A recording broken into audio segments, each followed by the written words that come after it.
Okay, so good afternoon everyone. तो आज का हमारा न्यू चैप्टर है क्या? फेमा।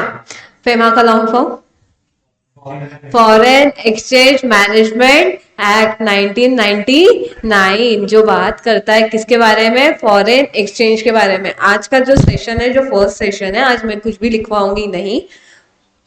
आज हम सब बात करेंगे कि फेमा आया क्यों, फेमा की जरूरत क्या है, और फेमा क्या उद्देश्य लेके आया है, और वो क्या चाहता है अपने से।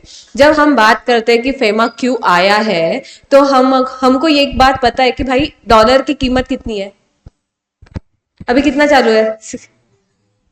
60, 86। मतलब अगर मैं 86 रुपीज देती हूँ इंडियन INR, तो मुझे क्या मिलेगा बच्चा? $1 मिलेगा। क्या जब आपको $1 मिलता है, 86 रुपीज आप देते हो, तो क्या आपको अच्छा महसूस होता है क्या? नहीं। आपको क्या लगता है? बहुत बुरा लगता है। भाई मैं इतने बड़े पैसे दे रहा हूं और मुझे क्या मिल रहा है? चवन्नी मिल रही है। तो यहाँ पे हमारे इमोशन क्या हो जाते हैं? हर्ट हो जाते हैं। तो इस केस में जिस डॉलर का ही बोल रहे हो क्या? नहीं, बट अलग अलग टाइप की करेंसी है जिसके साथ हमको हमारा उद्देश्य क्या है कि हमारा $1 और उसका $1 समान आ जाए। बट सिचुएशन क्या है? अभी डॉलर हो चुका है हाई, इंडियन रुपीज हो चुकी है कम। अब हमको इसको बैलेंस लाना है। अब बैलेंस लाने के लिए एक एक्ट बनाया, that is a foreign exchange management act 1999। अब जब हम बोलते हैं कब हमारी इकोनॉमी स्ट्रांग बनेगी, कब हमारी इकोनॉमी स्ट्रांग बनेगी, जब हम बोलते हैं ये स्ट्रांग बनाना है, तो अब हमारा एम क्या है? एक, भाई बिजनेस तो बढ़ाओ बढ़ाओ।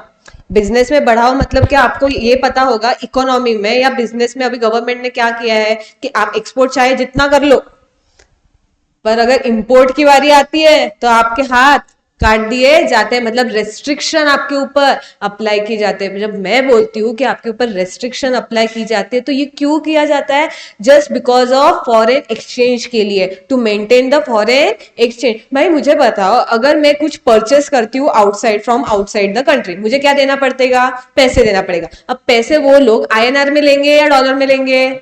डॉलर में। मतलब मुझे अगर कुछ चीज लाना पड़ेगा तो मुझे INR में इतने पैसे देना पड़ेगा जो वो डॉलर से कंबाइन हो सके। तो मुझे मेरे INR उनके पास जा रहा है, क्योंकि मैं डॉलर परचेस कर रही हूँ ना। मतलब वो ट्रांजेक्शन होने से पहले एक और ट्रांजेक्शन हो रहा है कि मुझे मेरे INR बेच के डॉलर परचेस करने पड़ रहे हैं। समझ में आ रही मेरी बात?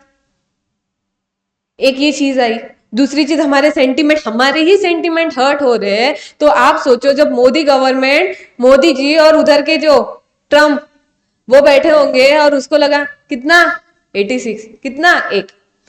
मोदी के सेंटिमेंट हर्ट हो रहे, हम आम जनता के ही सेंटिमेंट हर्ट हो रहे हैं, तो मोदी के सेंटिमेंट एनीवे हर्ट होने वाले हैं। तो मतलब गवर्नमेंट वॉन्ट। जब मैं मोदी बोलती हूँ तो मोदी क्या डिनोट करता है? गवर्नमेंट। तो गवर्नमेंट को क्या लगता है, जब उसको नीचे देखने की नौबत ना आए, तो they want to have a same amount, dollar and the rupee. यहाँ पे मैं डॉलर यूज कर रही हूँ, डॉलर ही आप मत यूज करो। It's all type of currency. हमको हमारे रुपी को और अदर करेंसी को सेम लाइन पे लाने के लिए एक एक्ट है। अब बात आती है फॉरेन एक्सचेंज। हमको यहाँ पे बात क्या करने की, ये एक्ट अप्लीकेबल किसके ऊपर है? भाई ये एक्ट हर एक इंसान के लिए अप्लीकेबल है जो डील करता है किसके साथ? फॉरेन एक्सचेंज के साथ डील करता है। तो मैम आप मुझे बताओ, ऐसे लोग हैं जो अभी जो IPL होता है, जो वर्ल्ड कप होता है, इस केस में जो बाहर के लोग आते हैं इंडिया में फॉर सम मंथ और for some days, for some week, तो यहाँ पे वो आते हैं, मतलब वो अपने डॉलर यहाँ पे देते हैं और INR लेते हैं। अब क्या उनके ऊपर हम फेमा लगा लें? मैं 2 वीक के लिए जाती हूँ कहाँ पे? घूमने, फॉरेन। अब इस केस में भी मुझे, जब मैं फॉरेन घूमने जा रही हूँ, तो मुझे उधर की करेंसी चाहिए कि नहीं चाहिए? चाहिए। जब मुझे उधर की करेंसी चाहिए तो मुझे INR देना पड़ेगा। अब जब मैं ये एक ट्रांजेक्शन कर रही हूँ, मेरे को 2 वीक के लिए जाना है, तो क्या आप मेरे को फेमा में अड़का के रखोगे? क्वेश्चन आया? समझ में आया मैं क्या बोलना चाहती हूँ? अगर नहीं आया समझ में, ऐसा हाथ ऊपर करना का, पूछ लेने का। तो मैं ये बोल रही हूँ कि आपको अब क्वेश्चन है, ये फेमा किसके ऊपर अप्लीकेबल करना है, किसके ऊपर अप्लीकेबल नहीं करना है। अब गवर्नमेंट क्या चाहती है कि भाई तुम लोग बाहर जाओ ही मत, गवर्नमेंट क्या चाहती है, तुम लोग बाहर जाओ मत। अगर तुम लोग बाहर नहीं जाओगे तो तुम डिमांड नहीं करोगे फॉरेन एक्सचेंज की, ठीक है, तेरे को कहाँ जाना है, मेरे को ना बीच देखना है, उसको गोवा लेके जाओ, बागा बीच पे बिठा दो, जितना बीच का आनंद लेना है, सुख सुविधा लेना है, बागा बीच पे जाके ले, बस। मैम क्लीन नहीं है, जो थाईलैंड में मजा है ना वो मजा नहीं है, ठीक है भाई, अब सब मिलता है यार, देख लो, थोड़ा एक्सप्लोर कर लो, तेरे को क्या माउंटेन घूमना है, इसको हिमाचल प्रदेश में लेके जा, और क्या चाहिए तेरे को, उधर लेके जाओ, मतलब क्या सब जगह चीजें यहाँ पे अवेलेबल है। तो आपको गवर्नमेंट, बट स्टिल कुछ कुछ लोगों को आउटसाइड द इंडिया जाना पड़ता, जाने की इच्छा है, तो अब गवर्नमेंट रोक सकती है क्या किसी की इच्छा को, नहीं, गवर्नमेंट को इच्छा को रोक नहीं सकती है, बट गवर्नमेंट कुछ रेस्ट्रिक्शन ला सकती है। अब जब ये गवर्नमेंट रेस्ट्रिक्शन ला सकती है कुछ एक्टिविटी के लिए, अब दूसरी पॉइंट ऑफ व्यू, ये मेरे को बाहर जाने से रोकने के लिए कुछ रेस्ट्रिक्शन, अब दूसरा पॉइंट ऑफ व्यू, मुझे बुर्ज खलीफा पे फ्लैट लेना है, क्या मैं ले सकती हूँ? पहले तो वो बोलते हैं आप पजेस ही नहीं कर सकते, अगर आप स्टार्ट आगे लगे देखोगे ना, a person resident in India can not hold, possess और sell, transfer any property outside India, ये बोला गया है, बट उसमें भी कुछ एक्सेप्शन है। पहले उन्होंने क्या बोला है कि आप कर ही नहीं सकते हो, बट हमने ये भी देखा है कि शाहरुख खान का वगैरह प्रॉपर्टी है आउटसाइड द इंडिया, यस और नो, ओके।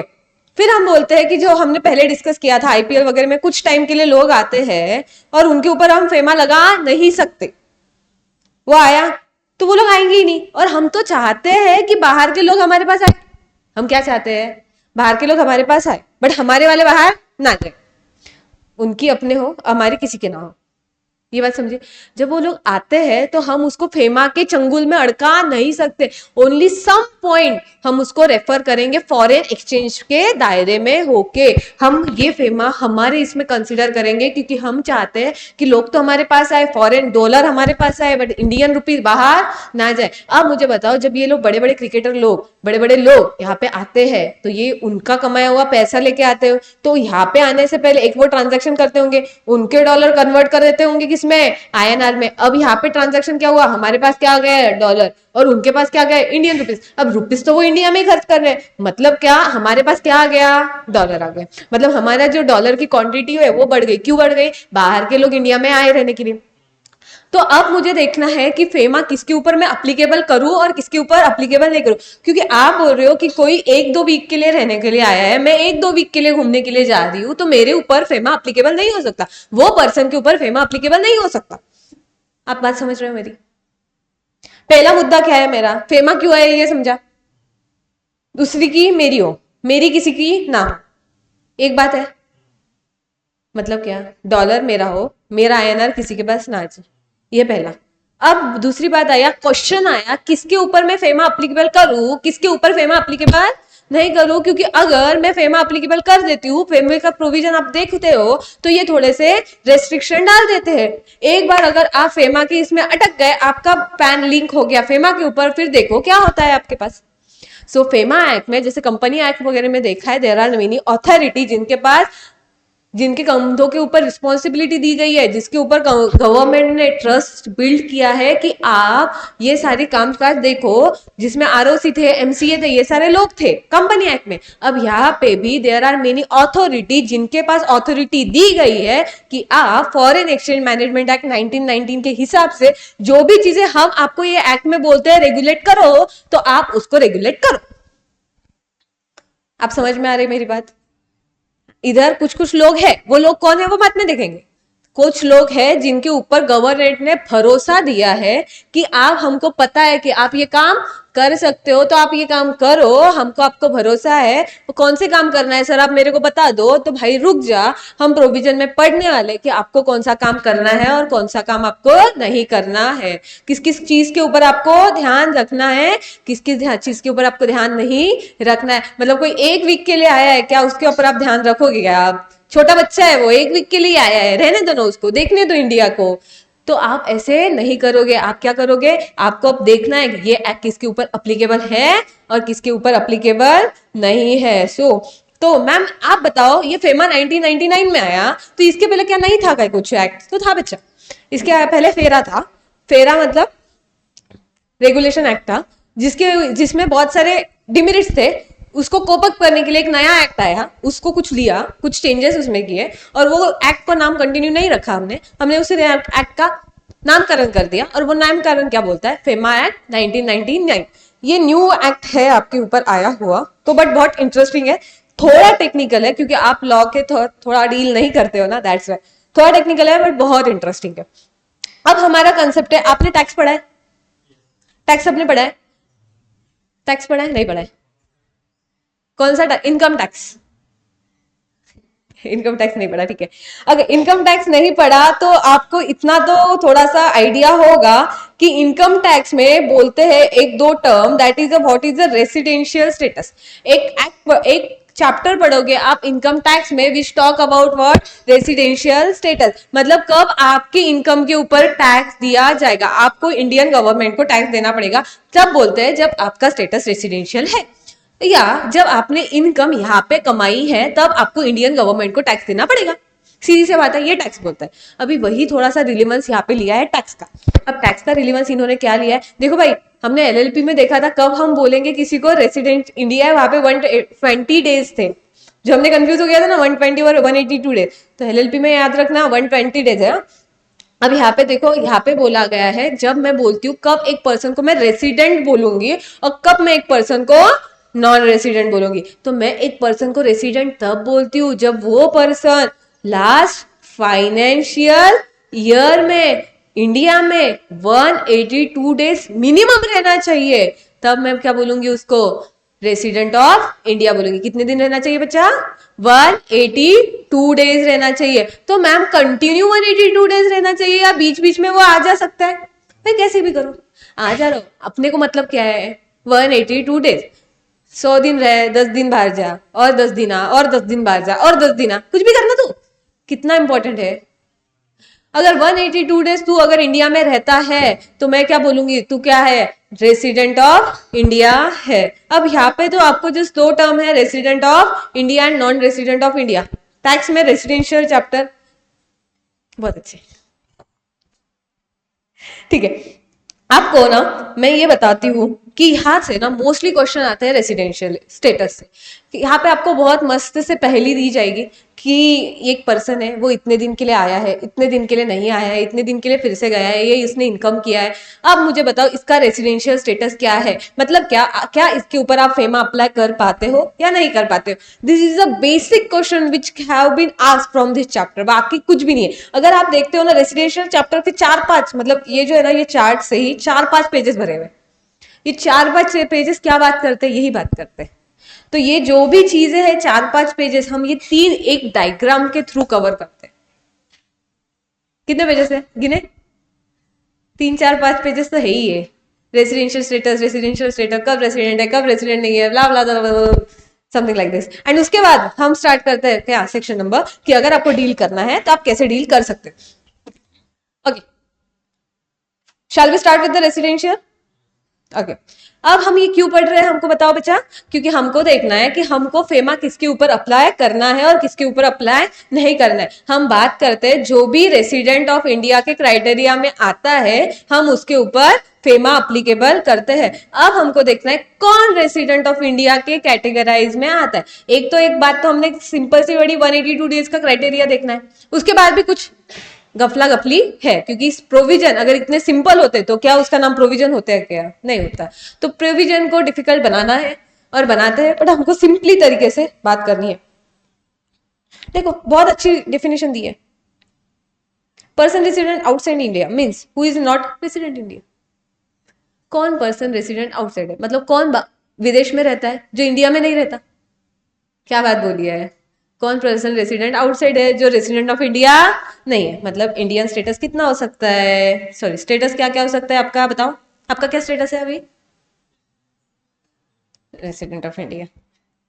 एक तो रेसिडेंट है, तो नॉन रेसिडेंट। ओके, रेसिडेंट को मैं आर बोलती हूँ, इसको एनआर बोलती हूँ। ओके, नॉन रेसिडेंट मतलब who stay in India, and non resident मतलब who stay outside the India.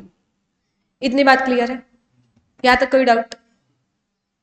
Okay, अब चार्ट में आते हैं। अब बोलते हैं during the relevant previous year did he reside in India for more than 182 days. आपको एक क्वेश्चन आया है, आपको एक पर्सन का, ये जो एक पर्सन है उसका रेसिडेंशियल स्टेटस जानना है। क्या ये पर्सन जो है ये लास्ट फाइनेंशियल ईयर में, आपको कब का देखना है, लास्ट प्रीवियस फाइनेंशियल में, लास्ट ईयर में वो कितना रहना चाहिए, 182 डेज रहा है? अगर यस, अगर रहा है तो उसके बारे में बात करते हैं। अगर 182 रहा है तो बात खत्म है। मतलब क्या है, आप रेसिडेंट ऑफ इंडिया हो। मतलब पहली बात क्या बोली है हमने यहाँ पे, रेसिडेंट ऑफ इंडिया। क्या आप मोर देन 182 डेज इंडिया में स्टे किए हो आपने? यस, अगर आपने यस किया तो आप क्या है, रेसिडेंट हो। सीधी और एक बात है, अगर यस है तो आपको और एक क्वेश्चन पूछना है। पहले तो आपने पूछा कि 182 डेज रहा है, आपने बोला ओके हाँ मैं रहा हूं। फिर से अभी तक हमने आपको कुछ भी डिक्लेयर किया नहीं है। अब मैंने आपको ये पूछा कि डिड ही गो आउट और stay outside India during the current year. अब आप प्रीवियस ईयर में तो हो तो आप अभी रेसिडेंट हो, बट अब मैं आपको और एक क्वेश्चन पूछूंगी, क्या आप करंट ईयर में इंडिया के बाहर गए हो? बोलो। आपने बोल दिया हाँ, ना ना बोला आपने, बट मैंने बोला आपको हाँ, कि आप सपोज करो, मान लो आप गए हो यार। कहाँ जाना है तुमको, कहाँ जाना है बता? भाई मेरे को तो एक ही चीज सुनने को मिलती है, थाईलैंड जाना है बच्चों से।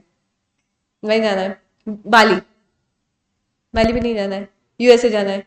यूएसए जाना है, अगर यूएसए जाना है, अगर यस तो आप गए हो और आपकी चाहत पूरी हो गई, तो आप किस पर्पस के लिए गए हो, ये भी इंपॉर्टेंट है। अब ये तीन पर्पस के डिसाइड करेगा कि अब आपका स्टेटस क्या है और क्या नहीं है। ठीक है, प्रीवियस ईयर का अगर है तो आपको तो माना जाएगा for the previous year, previous year के लिए आपको माना जाएगा रेसिडेंट ऑफ इंडिया। बट उसके बाद एक क्वेश्चन और आता है कि क्या आप करंट ईयर में आउटसाइड इंडिया गए हो?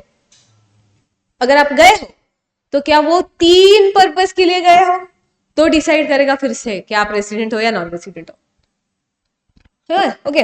अब दूसरी बात, अगर आप 182 डेज नहीं रहे हो तो सवाल ही नहीं आता है, डिड ही कम टू और stay in India during the current year, yes और नो। मतलब क्या बोला है उन्होंने, अगर आपने 182 डेज का क्राइटेरिया फुलफिल नहीं किया तो सीधी बात है आप क्या हो, एनआर हो। ओके, बट हमको और देखना है कि आप बाहर वाले हो, अब आप आउटसाइड इंडिया हो। यहाँ पे क्या हो, आप रेसिडेंशियल हो। सिंगो वेरी बात, यहाँ पे कौन हो आप, रेसिडेंशियल। मतलब आप कहाँ रहते हो, इंडिया में रहते हो। अब आप 182 डेज का क्राइटेरिया फुलफिल नहीं किया है, मतलब आप कहाँ रहते हो बच्चा, आउटसाइड इंडिया रहते हो। अब जो आउटसाइड इंडिया के लोगों को मुझे पूछना है, क्या तू इंडिया में आया था? यहाँ पे क्या पूछा हमने, क्या तू इंडिया में आया था? अब यहाँ पे क्या पूछा था, क्या तू इंडिया के बाहर गया था? अब यहाँ पे क्या पूछा हमने बेटा, तू आउटसाइड इंडिया में आया था। निक को पूछा हमने, क्या तू इंडिया आया था? उसने बोला हाँ मैं आया था। उसने क्या बोला, हाँ मैं आया था। अब हमने पूछा था भाई किस पर्पस के लिए तू आया था, ये तीन पर्पस की बात हो रही है फिर से। समझो मेरी बात। पहली बात क्या है अपनी, रेसिडेंशियल स्टेटस अपने को जानना है। क्यों जानना है, कि हमको देखना है कि फेमा आपके ऊपर अप्लीकेबल है कि नहीं है। जब हम देखते हैं कि आपके ऊपर अप्लीकेबल है कि नहीं है तो हमको जानना है आपका रेसिडेंशियल स्टेटस। और जब हम रेसिडेंशियल स्टेटस जानते हैं तो हमको मेन चीज ध्यान में रखनी है क्या, 182 डेज का क्राइटेरिया। अगर कोई एक पर्सन है वो 182 डेज और उससे ज्यादा इंडिया में रहता है तो मैं उसको डायरेक्टली क्या बोलूंगी, भाई तो पर्सन रेसिडेंट इन इंडिया है। अगर कोई पर्सन है जो 182 से ज्यादा यहाँ पे इंडिया में नहीं रहा है तो मैं उसको क्या बोलूंगी, भाई तो पर्सन रेसिडेंट आउटसाइड इंडिया है। इतनी बात क्लियर, मतलब नॉन रेसिडेंट है। पर ऐसा कोई पर्सन है जो 182 डेज रहा है प्रीसीडिंग ईयर में, अब वो कहा गया है, आउटसाइड इंडिया गया है फॉर 3 रीजन, तो अब मुझे देखना पड़ेगा उसका रेसिडेंशियल स्टेटस क्या है। अब 182 डेज वाला क्राइटेरिया उसके ऊपर अप्लीकेबल नहीं देखेंगे, अब हम देखेंगे purpose. Same applicable outside India, जो एनआर है वो इंडिया में आया है फॉर 3 पर्पज के लिए। अब फिर मुझे देखना है कि फिर भी हम उसको एनआर मानेंगे या रेसिडेंट मानेंगे। दो उसने 182 डेज का क्राइटेरिया फुलफिल नहीं किया, स्टिल हमको देखना है कि वो एनआर है या रेसिडेंट है। अब देखो 3 पर्पज कौन से हैं, देखो कहाँ लिखे, कहीं तो भी तो लिखे होंगी।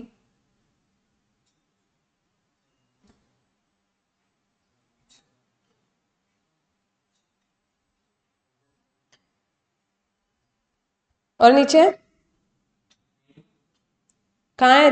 थ्री ऊपर पेज नंबर बताओ।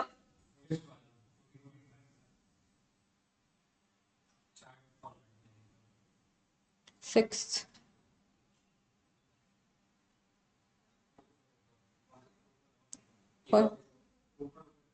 और ऊपर। Okay okay. तीन पर्पस कौन से है भाई? ऐसे ना किया करो यार। इतने मन से मैंने ढूंढा था उसको। हाँ ओके। अगर वो पर्सन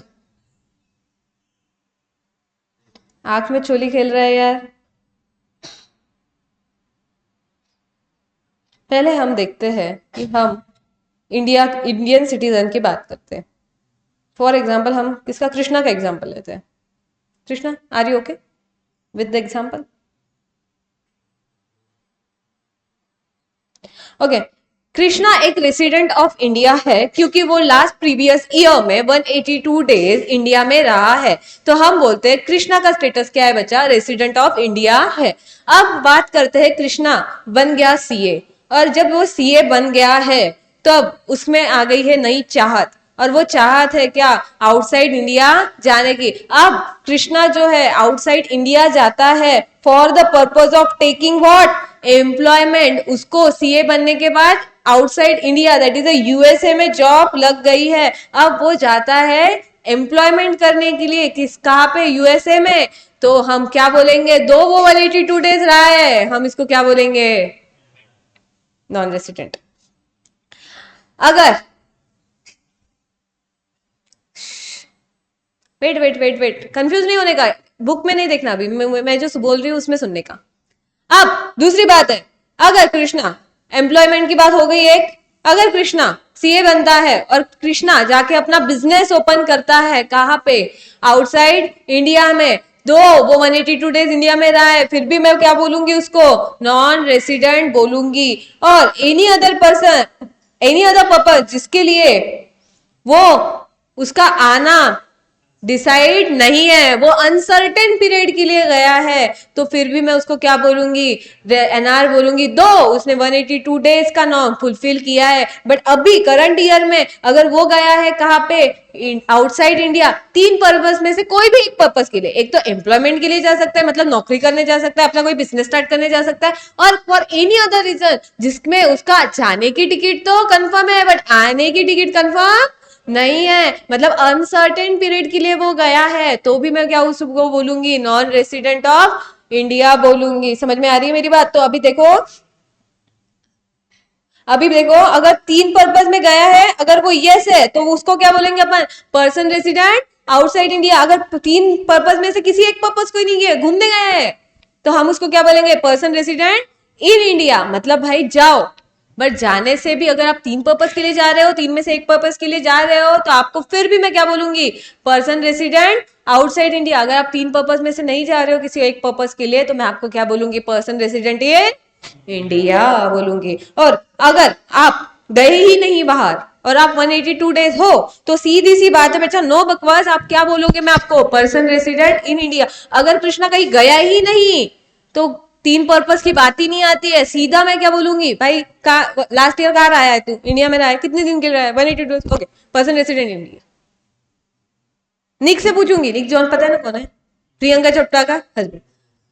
उसको पूछूंगी भाई लास्ट ईयर में कहाँ रहा है? बोले उधर आउटसाइड इंडिया। कितने दिन के लिए? मोर देन 182 डेज। भाई इंडिया का कोई तेरा वास्ता नहीं है, तू क्या है अभी? नॉन रेसिडेंट है, मतलब पर्सन रेसिडेंट आउटसाइड इंडिया है। समझ में आ रहा है? सेम अगर कोई फॉरेनर, निक भैया अपने पर्सन रेसिडेंट आउटसाइड इंडिया है for the purpose of 182 days, but current year में उनको बहुत अच्छी आशा जाग गई कि अब उनको सेक्रेटरी बनना है, मतलब जॉब में आना है। प्रियंका का सेक्रेटरी बनना है, मतलब वो एम्प्लॉयमेंट में आ रहे हैं, इंडिया में आता है, किसके लिए? एम्प्लॉयमेंट के लिए। तो वो उसको हम क्या ट्रीट करेंगे? Person resident in India. अगर वो बिजनेस ओपन के लिए करने के लिए आते हैं, वो बन गए डायरेक्टर, तो हम क्या बोलेंगे उसको? Person resident in India. Third purpose, अगर वो आते हैं कि भाई अब मेरे को काम करने की इच्छा नहीं है, अब मेरे को मेरी बीवी के साथ रहना है, प्रियंका के साथ रहना है, मेरे को बस आना है, मेरे को कुछ करना नहीं है, बट अब मैं आ रहा हूं ना, अब मेरे को जाने की इच्छा है नहीं, मेरे को इंडिया बहुत पसंद आ गया है, तो इस केस में भी मतलब वो आया है for the period of uncertain period, तो हम क्या बोलेंगे उसको, वो क्या है, पर्सन रेसिडेंट इन इंडिया है। दो वो लास्ट ईयर में क्या था, person resident outside India. Ma'am क्या ऐसा हो सकता है एक इंसान for a particular year person resident in India है, दूसरे year person resident outside India है? क्या हो सकता है, बिल्कुल हो सकता है। सो व्हाट इज डिसाइडेड कि आपका रेसिडेंशियल स्टेटस इंडिया है या आउटसाइड इंडिया है, just 182 days clause. 182 days clause है तो इट्स ओके अगर 182 डेज क्लॉज नहीं है तो आपको देखना पड़ेगा करंट ईयर में आप बाहर गए हो या बाहर का कोई इंसान यहाँ पे आया है, तो उस बेस पे आपको क्या करना पड़ेगा, क्या करना पड़ेगा बच्चा, डिसाइड करना पड़ेगा। फॉर एग्जाम्पल अगर मैं बात करती हूँ दूसरी बात, आपकी जॉब लग जाती है तो आप जॉब के लिए जाते हो क्या पे, अब्रॉड। अब्रॉड मतलब आउटसाइड इंडिया। जब आप जाते हो आउटसाइड इंडिया जॉब के लिए, तो आपके साथ मान लो आपकी शादी हो गई, मान लो आपकी शादी हो गई, तो आपके साथ आपकी वाइफ भी जाती है आउटसाइड इंडिया, तो आपका तो मोटिव क्लियर है कि आपको किसके लिए जाना है, एम्प्लॉयमेंट के लिए। मतलब आप एक पर्पज में आते हो, बट आपकी वाइफ भी आपके साथ जा रही है, वो जॉब नहीं करती, वो बिजनेस नहीं करती, पर वो आपके साथ जा रही है फॉर द अनसर्टेन पीरियड, तो हम उसको क्या बोलेंगे, पर्सन रेसिडेंट आउटसाइड इंडिया। एक बार चेक करो डेफिनेशन में।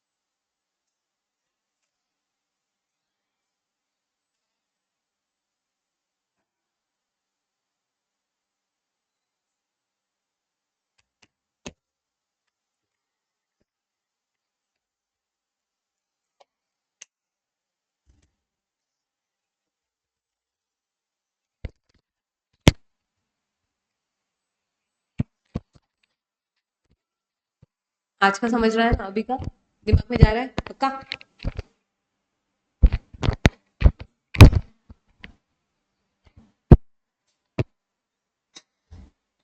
ओके। हमको बच्चा याद ध्यान दो, इधर लिखना नहीं है आपको, बस ध्यान दो। रेसिडेंशियल स्टेटस में फेमा किसके ऊपर अप्लाई होगा, रेसिडेंट ऑफ इंडिया के ऊपर। और रेसिडेंट ऑफ इंडिया कौन है ये जानने के लिए हमको देखना पड़ेगा रेसिडेंशियल स्टेटस। अब हम बात करते हैं कि रेसिडेंशियल स्टेटस जानने के लिए हमको चाहिए कि एक पर्सन लास्ट ईयर और previous year 182 days stay in India. सीधी बात है, इंडिया में रहना चाहिए। आपने बोल यहाँ पे दो केस हो गए। आप बोलोगे एक पर्सन रेसिडेंट ऑफ इंडिया मतलब इंडिया में 182 डेज रहा है, that is a yes. Okay. आप बोलोगे एक पर्सन इंडिया में 182 डेज नहीं रहा है, तो सीधी बात यस अगर आपने बोला तो वो क्या हुआ, पर्सन रेसिडेंट इन इंडिया। आपने नो बोला तो वो क्या हुआ, पर्सन रेसिडेंट आउटसाइड इंडिया। इतना समझ में आया? अगर मैं बोलती हूँ कोई पर्सन रेसिडेंट इन इंडिया है, तो अब मुझे पूछना है उसको नेक्स्ट क्वेश्चन क्या, कि did he go outside India in current year. क्या वो करंट ईयर में आउटसाइड इंडिया गया है? अब वहां पे भी दो क्वेश्चन आएंगे, दो आंसर आएंगे, यस और नो। अगर उसने बोल दिया नहीं, जैसे कृष्णा ने बोला था नहीं, तो हम उसको क्या बोलेंगे, पर्सन रेसिडेंट इन इंडिया। अगर उसने बोला यस, तो हम पूछेंगे भाई पर्पस क्या है, क्या पूछेंगे हम बच्चा, पर्पस क्या है। उसने बोला तीन पर्पस। अगर उसने बोला मैं एम्प्लॉयमेंट के लिए गया हूँ या मैं बिजनेस के लिए गया हूँ,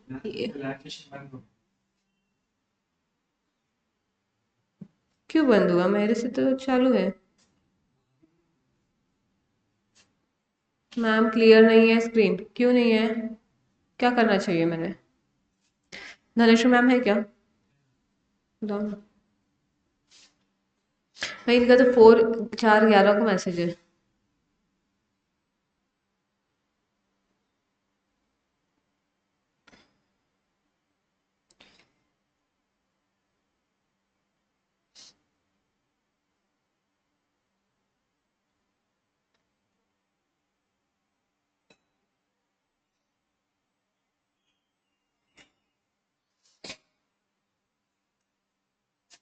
लाईव्ह सेशन मध्ये एंड दाखवतंय, म्हणजे एंड नाही दाखवत आहे, त्यांना दिसतंय स्क्रीन क्लिअर नाही. आय थिंक नेटवर्क इश्यू असेल ना. बंद करून पण सुरू कर. एंड करा. From where? आधी हे बंद करा तो. एंडचं कुठे?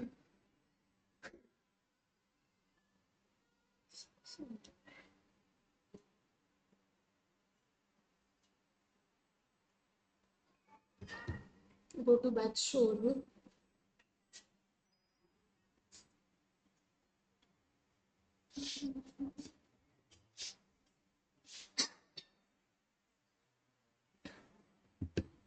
नेटवर्क इश्यू येत आहे बहुतेक. वायफाय बघा कुठला कनेक्ट का.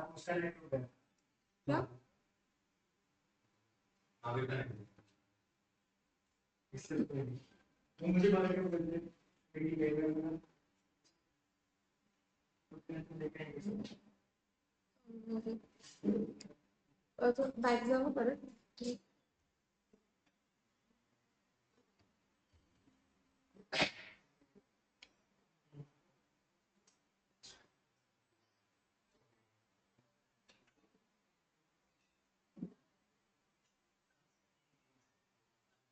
क्लासलेस टाका.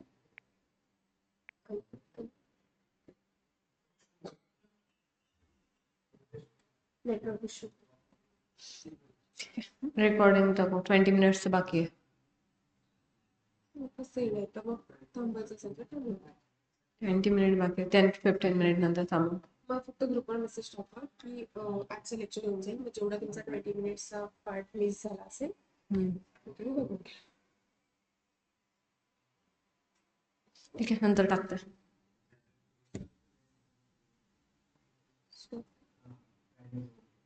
ओके.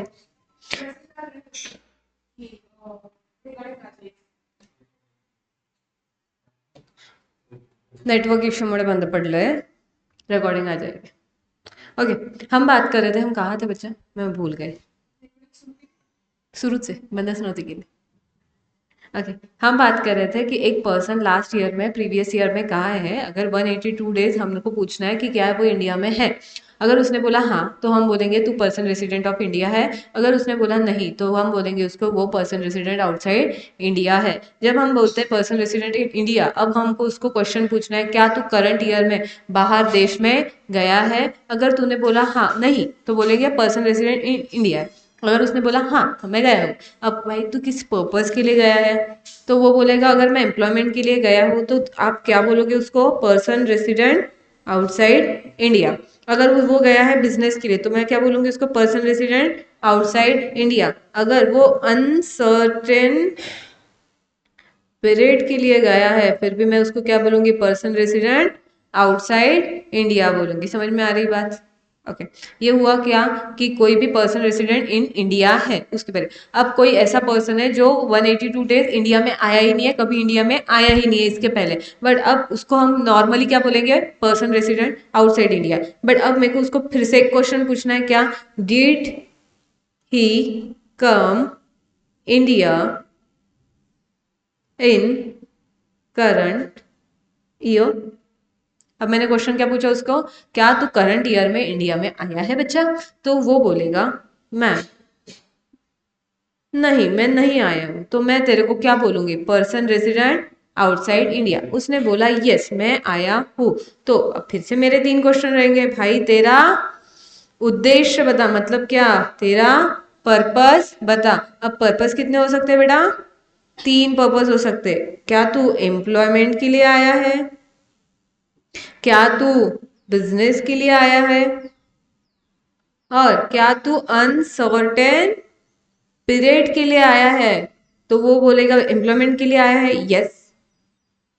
देखो यहाँ पे भी दो, अगर आप देखोगे ना, पर्पस, अगर उसने बोल दिया दो टाइम, इसने बोला यस, तो वो क्या, उसको क्या मानेंगे अपन, बताओ। Person resident in India. उसने बोला नो, तो हम उसको क्या बोलेंगे, person resident outside India. Same business case है, अगर उसने बोला यस तो उसको क्या बोलेंगे अपन, पर्सन रेसिडेंट इन इंडिया। उसने बोला नो, हम क्या बोलेंगे उसको, person resident outside India. Same uncertain period के लिए उसने बोला नहीं मैं अनसर्टेन पीरियड के लिए नहीं आया हूँ, तो मैं बस जाने ही वाला हूँ, तो हम उसको क्या बोलेंगे, तो still person resident outside India है। उसने बोला हाँ मैं तो अनसर्टेन पीरियड के लिए आया हूँ, मेरा आने का तो हो गया, अब मेरा जाने की कोई मन है नहीं, मेरे को इंडिया बहुत भा गया है, तो हम उसको क्या बोलेंगे, person resident in India. Okay, same इसके ऊपर भी है।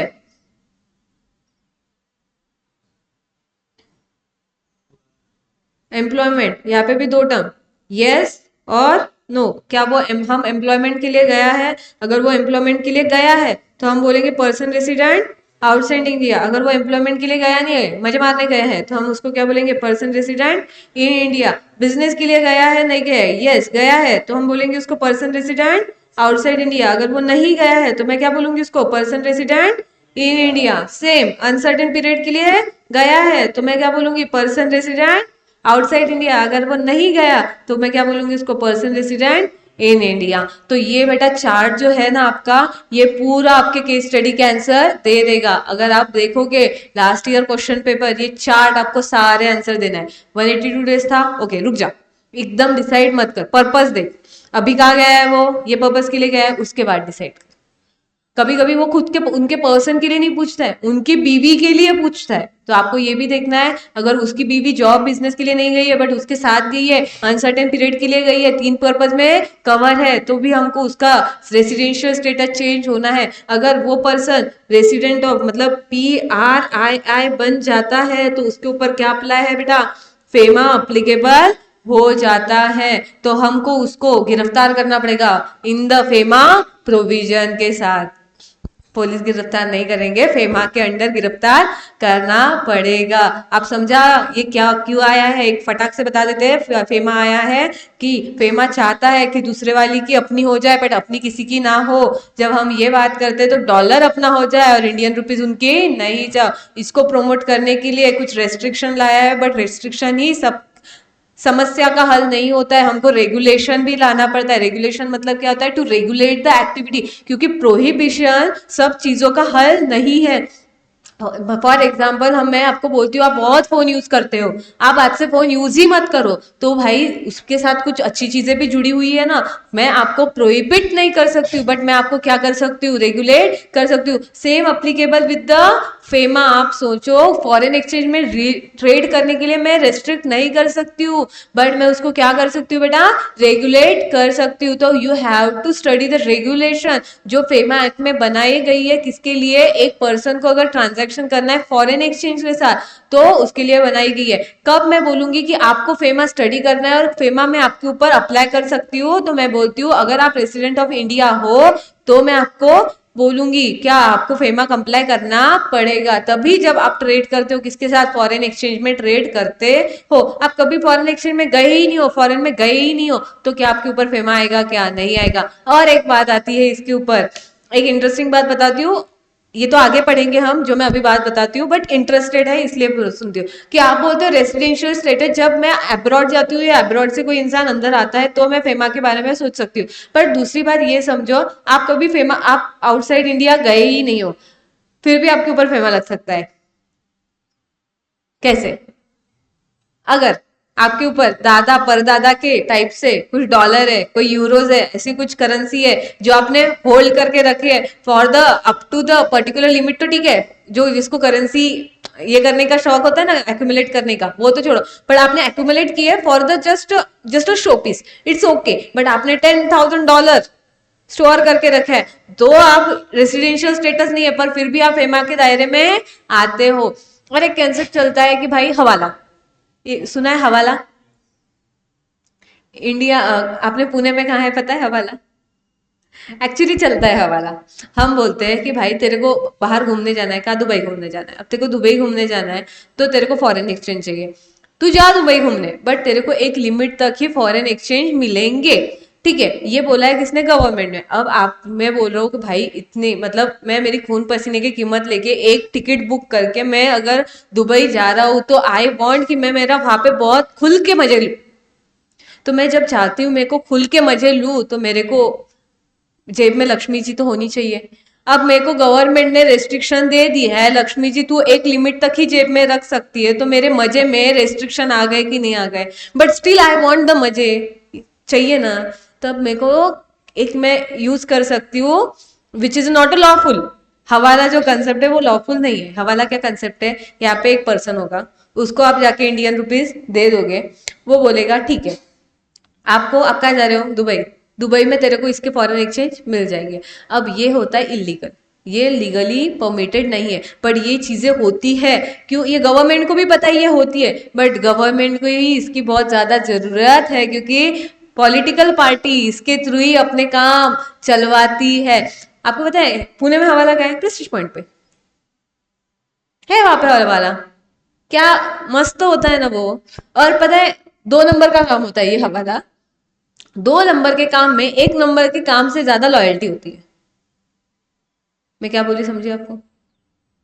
मतलब क्या भरोसा, आप उसको पैसे दे रहे हो और आप वहां जाके वो पर्सन उसको पैसे ही ना दे? ऐसा होता ही नहीं। आप यहाँ पे पैसे दे रहे हो, उधर जाके आपको मिल जाएंगे। तो इतना कुछ चलता है हवाला के थ्रू, तो ये सारी चीजें होती है आपको। तो अब गवर्नमेंट ने रेस्ट्रिक्ट कर दिया ना, रुक जा, हवाला। बट यहाँ पे क्या होता है? Commission, commission have been charges. तो इधर ही बोलता है हवाला, विच इज नॉट। आपको बार बार जिक्र आएगा यहाँ पे हवाला, तो मैंने यहाँ पे बता दिया है कि हवाला क्या है, कि हवाला कंसेप्ट होता क्या है। और इनका ना बहुत अच्छा ये है कि कैसे आपको पता चलेगा। देखो, आप कभी दुबई फर्स्ट टाइम जा रहे हो, दुबई में जो आपको पैसे देने वाला है कैसे पहचानेगा कि आप ही हो? वहां पे ये नहीं बोलोगे भाई मैंने व्हाइट कलर का कुर्ता पहना है तो मैं हूँ, ऐसा नहीं होगा। यहाँ पे उनका इतना सिस्टमेटिक होता है। अगर आपने मूवीज में देखा होगा, वो आधी आधी नोट का नंबर नंबर से वो कंफर्म करते हैं कि भाई ये वाला serial number, because every currency have it's unique number. तो ये वाले जिसने पर्सन पैसे दिए, वो जो हवाला वाला है उसको बताएगा ये नंबर जाके उधर बता देने का। आप जब ये नंबर उधर जाके बता देते हैं, तो वो आपको उधर की करेंसी दे देता है, जितने चाहिए उतने। तो this is the alternate solution जो गवर्नमेंट ने आपके ऊपर लगाया है, कि आपको इतनी ही रेस्ट्रिक्शन, मजे करने हैं, जा मजे कर।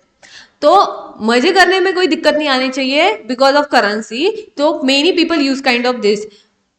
आपको नोटबंदी के टाइम पे इतनी चीजें हुई थी ना हवाला में, कि जिसकी लिमिट नहीं। हवाला वाले जितना, मतलब पुणे में एफसी रोड पे भी है, क्या पकड़ा गया था वो। क्योंकि भाई जो पैसा दे रहा है, आप तो कैश में जाके दे रहे हो, वहां पे चेक वेक नहीं चलता है। वहां पे क्या चलता है? मनी, पैसा, करेंसी।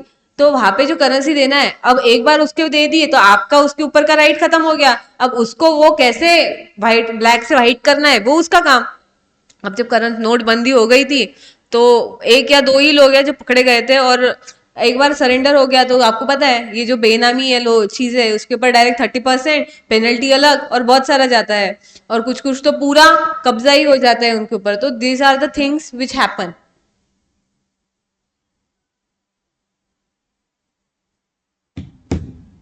समझा ये कंसेप्ट क्या है? अब हमको आगे क्या क्या पढ़ना है? रेसिडेंशियल स्टेटस पढ़ना है। अगर आप फॉरेन एक्सचेंज होल्ड करते हो तो उसके ऊपर क्या फॉरेन ये है। अगर आपको चाहिए कि आपके रुपये कन्वर्ट होने चाहिए इन द फॉरेन एक्सचेंज, तो आप किसके थ्रू जाओगे? अगर आपको प्रॉपर्टी लेनी है तो आप कैसे लोगे? अगर आपको ओन करनी है प्रॉपर्टी तो आप कैसे करोगे? There are many transaction, some transaction have been classified into current transaction, some transaction have been classified into capital transaction. तो आपको देखना है आप जो ट्रांजेक्शन करना चाहते हो आउटसाइड इंडिया, और आउटसाइड इंडिया ट्रांजेक्शन करना चाहता है इन इंडिया, तो आपके ऊपर कौन से ट्रांजेक्शन को आपको परमिट करके जाना है। There are many thing. अगर आप वहां पे कोई इनकम जनरेट करते हो तो वो कितने दिन में इंडिया में आनी चाहिए। There are something like this, बहुत कुछ है जो आपको पढ़ना है। बट मोटा मोटी आपने आज क्या देखा कि ये फेमा क्यों आया है? आपके ऊपर कुछ रेस्ट्रिक्शन लगते हैं, बट रेस्ट्रिक्शन में एक दूसरा जो मैंने ऑप्शन दिया है उसको क्या है? वो हवाला। और हवाला, हावला हावला आते हैं मोस्टली लोग, उसको हावला हावला पढ़ते हैं, तो इट्स अ हवाला। तो जो प्रॉपरली इलीगल है, बट मेनी लोग करते हैं, लोग उसके थ्रू जाते हैं और ये बहुत ज्यादा लॉयल लोग होते हैं अपने बिजनेस में, क्योंकि ये 2 नंबर का काम करते हैं। और लीगली जैसे भी आप काम करते हो तो आपको हवाला कंसीडर नहीं करना है, बट ये होता है क्यों, क्योंकि अगर ये बंद हो गया तो पॉलिटिकल लोगों की बैंड बज जाएंगी है, जानी है मतलब जानी ही है। समझ में आ रही मेरी बात? Residential status we have studied, हमने स्टडी किया कि हम ये एक्ट क्यों आया है और किसके ऊपर अप्लीकेबल है। आज हम यहीं पे स्टॉप करते हैं and we will continue from tomorrow आगे वाला पार्ट। ठीक है, आज का इतना समझा? ओके चलो आज के लिए इतना ही, हम मिलते हैं कल। बाय बोलिए।